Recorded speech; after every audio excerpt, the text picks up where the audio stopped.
Now, you might be wondering, like, how do I know if I'm experiencing insomnia disorder or just kind of have these sort of occasional poor night that everybody has? Is this normal that I'm experiencing these sleep disruptions?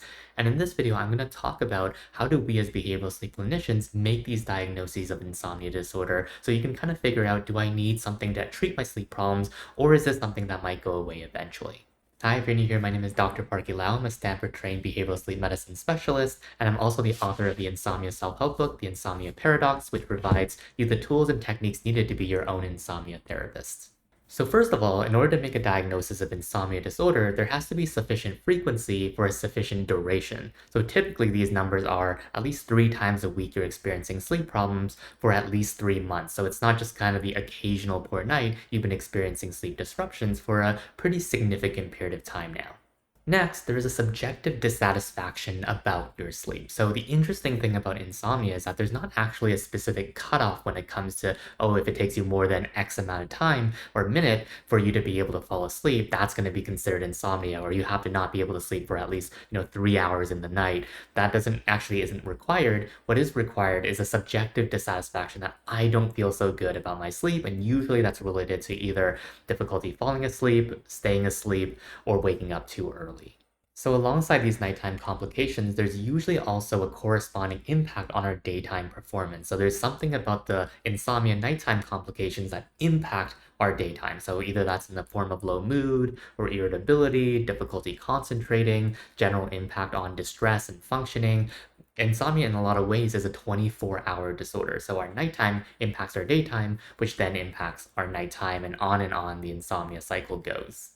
Moreover, these sleep problems persist even when we have sufficient sleep opportunity, and this is particularly important for differentiating between insomnia disorder and people who are, for example, very much night owls. So people who are night owls will want to go to bed late and also wake up late. So their difficulty with, let's say, falling asleep isn't because they have insomnia, but because they're trying to go to bed at 10 or 11 because they think, oh, I have to go to work tomorrow, but they're not able to do so because their internal circadian clock is saying, well, you're not actually supposed to be sleepy until 1 or 2 or 3 a.m.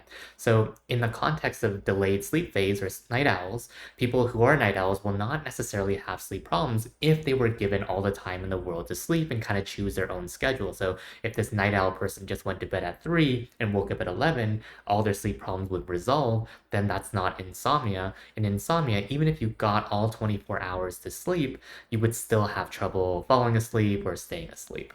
And for insomnia disorder, the other things that I usually look for, number one, is a sense of sleep anxiety. So oftentimes people with insomnia compared to good sleepers is how they react to a poor night. So a person who's a good sleeper are like, oh, well, that was kind of a bad night. I'm just gonna grab a coffee, get on with my day, not worry about it so much. But a person with insomnia, because they've started to struggle with sleep, start to react very differently. They're starting to think, oh my gosh, what if this happens again? I won't be able to handle it. Tomorrow is going to be horrible. So you can kind of see the sort of anxious flavor associated with what it means to have a poor night and the consequences of it.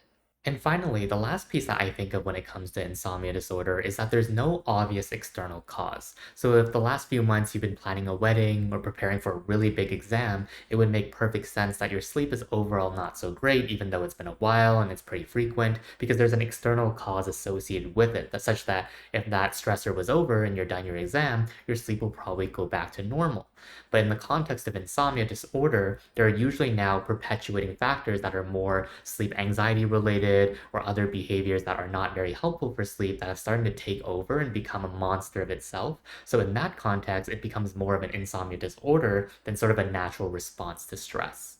So hopefully this video was helpful for you to learn a little bit more about the difference between insomnia disorder and insomnia as a general symptom.